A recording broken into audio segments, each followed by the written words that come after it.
All right, so continuing to work on blanching broccoli for freezing. These are the side shoots from the broccoli that I picked the original head on, I believe, the 17th. I'll put the dates up on the screen here. And then these side shoots were, very end of June. So probably a week and a half to 2 weeks later were the side shoots. And that's the nice thing about, if you pick the right varieties, not all broccoli varieties do a lot of side shoot production. You can sometimes get a pretty good extended harvest of broccoli by just harvesting that main head and then harvesting the side shoots. The one thing is, broccoli is a pig. It needs a lot of nutrition to make all of that food. And so I find that the side shoot stuff kind of diminishes pretty quickly, because usually the soil, by the time I get there, is pretty exhausted because it's already grown this big, 2 foot plus head of plant, and then this big head of broccoli that was sometimes over 2 pounds. And so I'll get a few side shoots that are decent sized like this, and then I'll get a lot that are tiny, and they just get tinier over time. And so you can keep going out there and keep picking them for several weeks. But a lot of times they get smaller and smaller and smaller, and it just gets to the point where it's not worth it. Also, you're moving into summer usually if this was a spring crop of broccoli, and the plants are just a little worse for wear as it starts to get hot, and they start getting aphids in my area. So there's a diminishing return.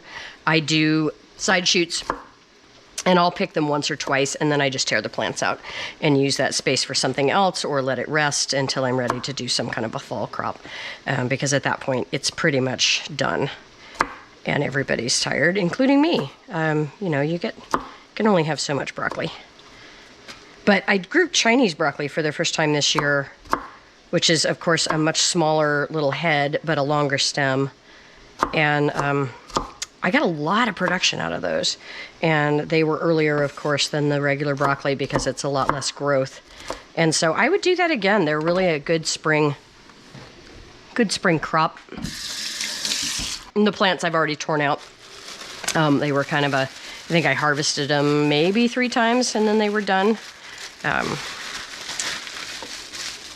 But yeah, it's worth doing. It was the first time I'd grown it and I really liked it. So what I'm doing here is just, again, bite-sized pieces. I'm going to blanch these for 2 minutes. The blanching just stops any kind of enzymatic breakdown that's going on in the plant, so that the quality is better frozen. You don't have to do it, but it is going to taste a lot better if you do, and the quality of the actual product is going to be better. And sometimes I don't, I'll do this in the spring, and then I'm kind of moving on to a lot of other summer crops. Zucchini starts coming in like gangbusters, and lots of tomatoes and peppers. And I often won't get back to eating a lot of broccoli until late fall. So, I want something that's going to preserve this for at least 6 months in my freezer, rather than just 3. So yeah, whatever I can do to extend that is not a bad idea. I'm cutting off the tail ends of these just because they've been picked a while ago, and so they're a little bit dried out. Nothing wrong with them other than that. And most of the time we end up using this in a stir fry. It's a really good weeknight dinner of just frozen, blanched veggies that we've got in the freezer. Often broccoli and bell peppers are really common for us, and then an onion, and then whatever protein of choice I happen to have on hand, chicken or pork or beef, or sometimes tofu. And there you go, you've got a stir fry ready to go. Also good for fried rice. to throw into a handful. I also throw it into breakfast. I do a lot of eggs with lots of veggies for breakfast. And this is, a handful of frozen broccoli is great for that as well. So we definitely use it. It's very nice to have on hand outside of the broccoli growing season, for sure. So I try to freeze at least a couple gallon bags. We're just 2 people. We don't have a big family, which you guys have probably figured out based on the size of the meals that I'm cooking. And so 2 gallons of broccoli along with a bunch of other frozen veg is usually about what we need. I do have 1 large head here as well, but I'm gonna wait till I have a little bit more room. All right, so I've got this pot boiling. I've been blanching broccoli and kale, other things, so I basically try to get the water going once and then do what I need to do multiple times so that I'm not bringing a huge thing up of water over and over again where I have to pour it out. So this way I've got an insert that I can pull out of there when I need to. And you don't want to overload this. You want to put enough in that it's worth your time, but you don't want to put so much in that it can't move around in there. That actually looks pretty good. So I'm going to give everybody a good stir, make sure everybody's in the pool, and then start my timer. And there are stuff that will tell you to not start timing until you bring it back to a full boil. I think you overcook stuff if you do that. That is not my personal method. And because this isn't really a food safety thing, it's a food quality thing since I'm freezing. I'm not too worried about it in terms of, I would rather have it not overcooked. So in the Ball Blue Book, which is over here, there's a section on freezing. And so this is under the freezing section, which starts in my book on page 151. And they've just got a whole section here of different vegetables, and then they give you kind of the rundown of what you need to do. For broccoli, they talk about brining. I don't brine. I think that's, in my opinion, mostly to get bugs off. Yeah, to remove insects. This is pretty clean. I don't have a lot of insects on here. They say 3 minutes for large sections, 3 minutes, and for large size sections, 4 minutes. This is pretty finely chopped. I think I'm just gonna do 2.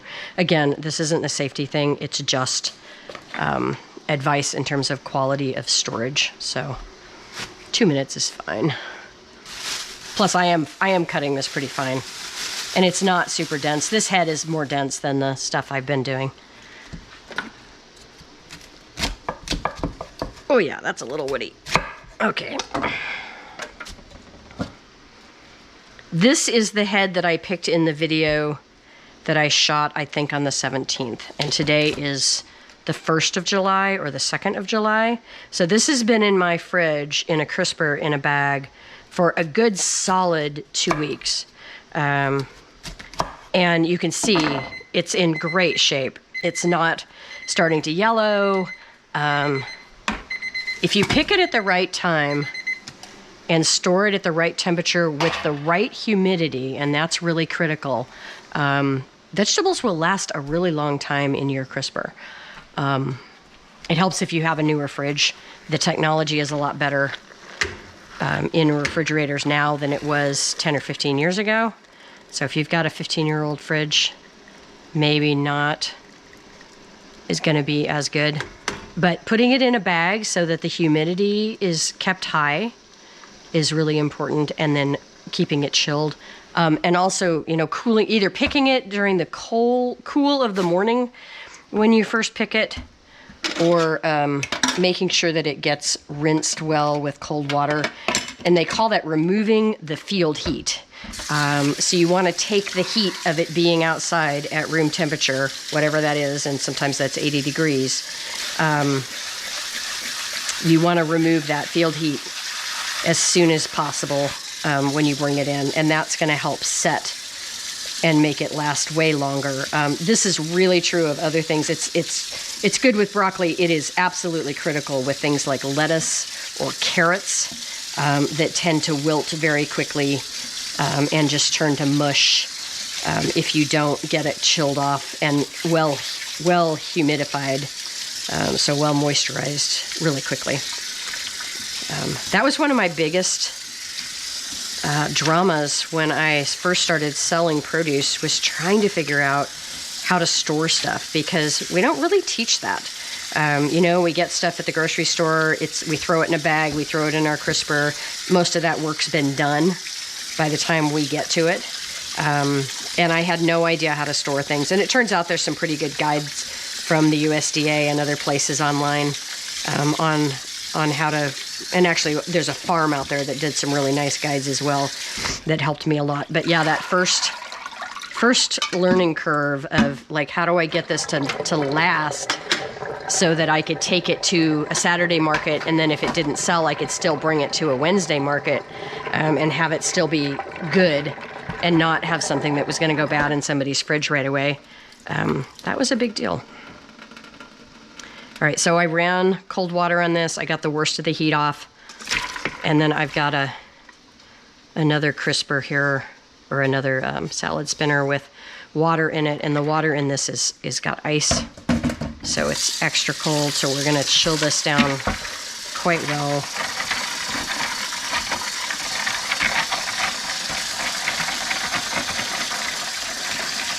But the ice is in the water underneath. It's not on top, because otherwise I'd be picking little bits of ice out of my broccoli when I was ready to drain it, and I don't want to do that. So that's a nice little trick to put the ice in here so that it's separated. I'm just going to let that sit for a second while I rinse this out. And then I will do batch number 2. You guys get how this works. And this doesn't have to be perfectly clean. I just want to get the worst of it out. All right. Our water's come back to a boil. That looks perfect. I'm going to drain this, let it sit and drain while I'm cutting up this next batch, and then I'll spin it to get most of the water out before I put it in a freezer bag. All right, so I'm going to chop up this bad boy and do batch number 2. Okay, so I've got batch, oh, hello. Must have cooked this little guy.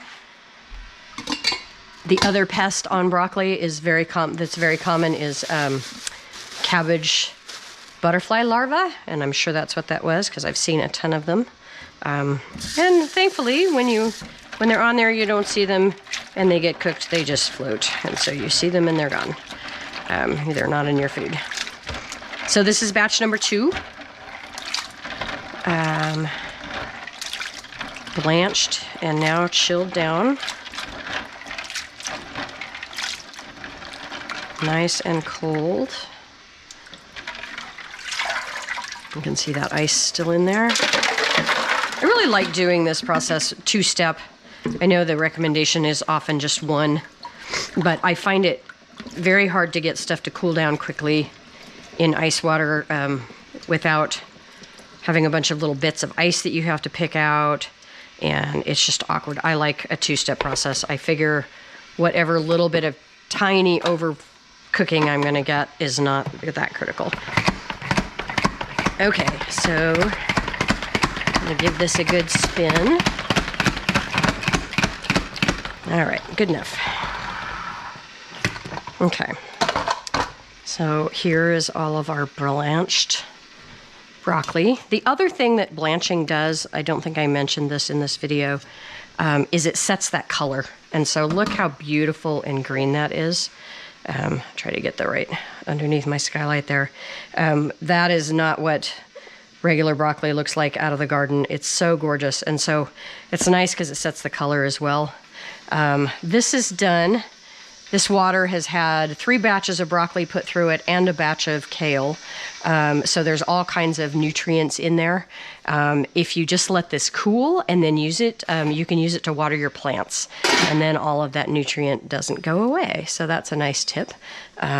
Or you can just pour boiling water on something that's a crack in the sidewalk that's a weed and kill it with the boiling water. So lots of good uses for blanching water other than just dumping it down the drain. Okay, after all my talk of freezer bags, these are actually not Ziploc freezer bags, which are the ones that I typically recommend. These came from the Chef Store, which is a restaurant supply store, and it's their house brand. I'm assuming it's pretty decent. And I was in there getting something else, and so I just picked up some gallon freezer bags because they had them and they're quite a bit cheaper. So use what you want, or what you've got, or what you can afford. But freezer bag, not storage bag, there is a difference. The plastic is considerably thicker. And because this is because this is pretty loose, it doesn't tend to freeze in a big giant chunk. And so it's totally, I put it in a gallon bag. I try to freeze it laying on its side, so that things can, once they're frozen, can easily be chunked up. And then you should be able to reach in there and grab a handful and not end up with an entire gallon at once. Some things work pretty well this way, other things don't. I learned the hard way many years ago, freezing a bunch of corn. That corn tends to stick together in one big giant chunk. And I froze like gallon bags of corn, and then I never needed a gallon of corn at once. I always needed about a quart. So I learned an important lesson there. Freeze your things that are gonna stick together in a big chunk in the size that you're gonna wanna use it in. Or you will never get it apart. Okay, so there you have it. So that's all that broccoli. Just out of curiosity, we'll weigh this and see what we ended up with. Those bags are about a half an ounce, give or take. All right, so almost 3 pounds of broccoli frozen. And I could have gotten a little more in that gallon bag, so you could probably get 3 pounds in a gallon bag pretty easily. And then I'm just gonna label that. It helps if you remember to label your bag before you put the food in it. I never remember to do that. And that's all there is to it. If you wanna get fancy, you can try to get more air out of here with a straw. I'm not gonna worry about that right now. I'm just gonna get this in our freezer.